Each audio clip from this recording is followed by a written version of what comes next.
Okay, so I just went outside to go get the mail, and I got a letter from some guy called Ian Fringement. His name is copyrighted somehow.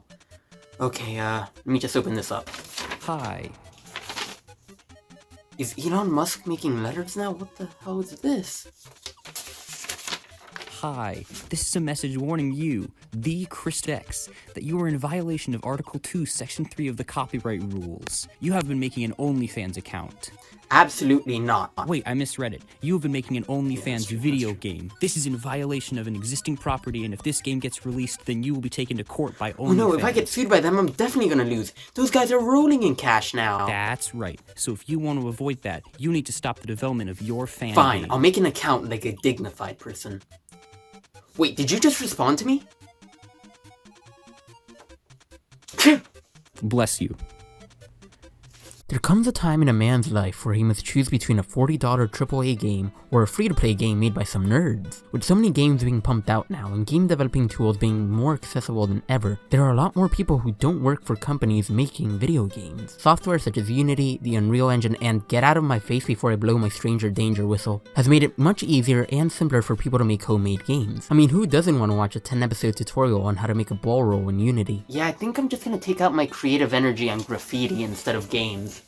But thanks to independent game developers, we have gotten some classic games in recent times. These independent developers have given us games such as Undertale, Five Nights at Freddy's, Night in the Woods, and Fuck Mr. Hatcher, my favorite love story between a guy and his friend's dad. But sometimes the best indie games aren't always original. You see, sometimes a game developer will look at themselves in the mirror and say, I need to revive Teenage Mutant Ninja Turtles, Fall of the Foot Clan. And that is where the idea of fan-made games comes in. The concept usually has a developer or a group of developers taking upon themselves to create their own version of an already existing video game property. Many times the developer will take the already existing game and then modify it so it can be a more unique experience, also known as modding. Most of the time the game usually functions the same as the original, just with more levels or a new story being made. And then they'll make a brand new game from scratch that uses the original property, but the gameplay is completely different from the original. Now when a fan game is made, there's a chance it'll just make a few waves in the community the original game is from.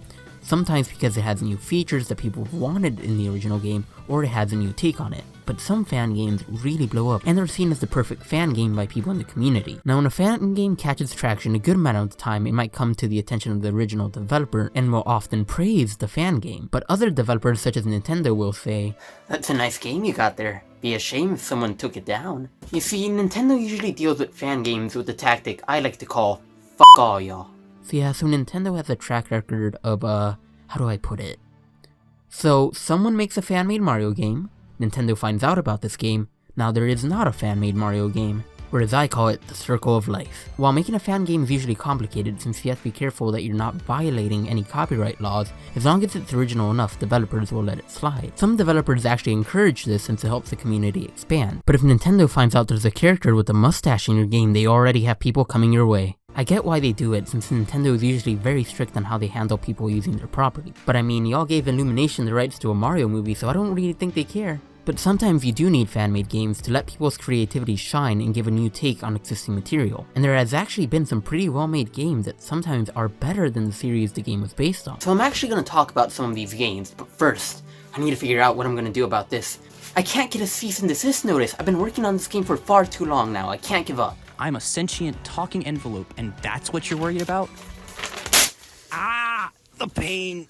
It's horrible! Kill me, please, I can't take it anymore. I'm gonna go get a sandwich. Please just fucking kill me. No! Where are you going? Black Mesa is a fan-made remake of Half-Life that was made after a group of fans wanted more Half-Life content. The name Black Mesa comes from the location the original Half-Life takes place in. It's basically the exact same game as Half-Life, just with a different coat of paint over it. And by different coat of paint, I mean more pixels. Look, there's a whole 2 more of them. While the game does have visual and audio improvements, and there was some more voice acting added, it's not very different from the original at all. Now, for some people who haven't played Half-Life in a while, this might be a nice refresher for them, but I personally would have preferred a new experience. Never mind. Hunt Down the Freeman is an insult to Half-Life fans and people who have control of all 5 senses. This game smells like shit. Hunt Down the Freeman is a video game that raised a ton of money from their Indiegogo campaign, promising Half-Life fans a thrilling new experience. And by a ton of money, I mean $12 from a single person. That person probably thought they were donating to a Morgan Freeman rescue party. And yeah, this is a $12 game, alright. All the characters look like soldiers from an early 2000s knockoff DreamWorks movie. I mean, why are all his scars symmetrical? It's even worse that the gameplay is so boring and uninspired, so it doesn't make up for the story. The game is also filled with bugs and glitches, which is actually kind of a good thing because thanks to the bugs, people don't have to play this. The developers were also accused of stealing assets and designs from other mods. The developers claim that they didn't take any designs, but people on Steam found otherwise. I mean, at this point, it really doesn't look like the Hunt Down the Freeman sequel is happening anytime soon, which is what should have happened to the first one. Mushroom Kingdom Fusion. Now here we have a Mario fan game, which is also a bit of a crossover. In this game, you can play as characters from multiple games such as Sonic, Link, Wario, Simon Belmont, Mega Man. This reminds me of another game. What was it called? Ultra Fighting Siblings?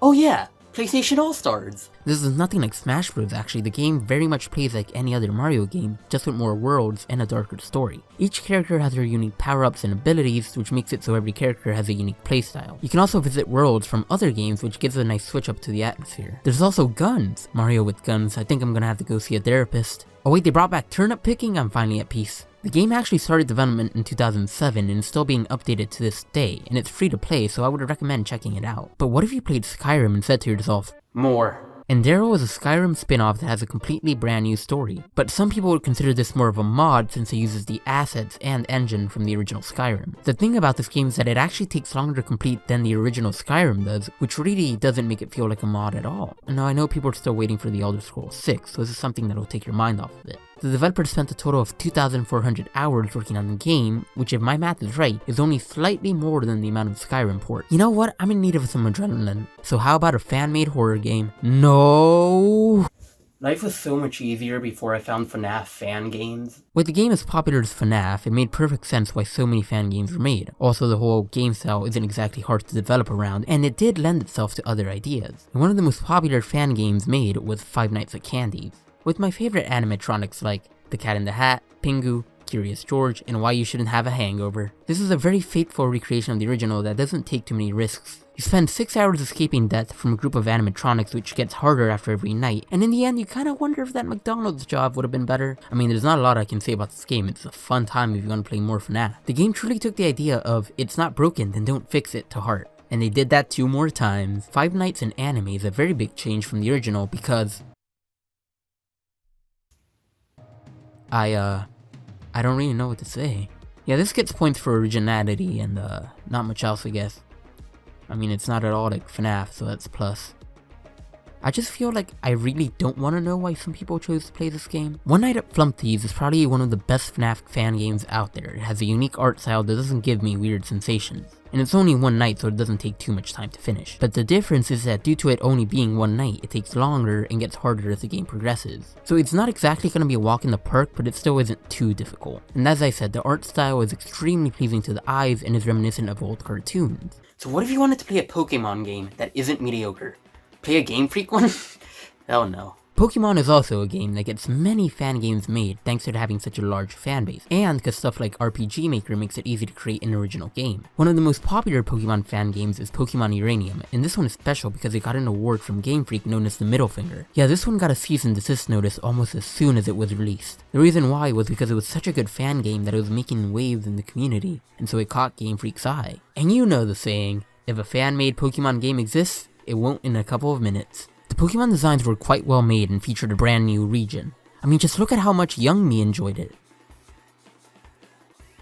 The game also had a bit of a darker storyline, which is very different from what you see in modern Pokemon games, and it also has the advantage of being free to play. You ever play a Pokemon game and think to yourself, man, I really wish this had a demonic cult? Bam! Pokemon Insurgents is a very dark fan game. Or not, it gives you a choice at the start. The game basically has you deal with the cult trying to revive some extremely powerful Pokemon, but I mean, you just try to be gym leaders while that's happening, that's cool, I guess. The game is filled with content and has a very large post-game. A Pokemon game with a good post-game?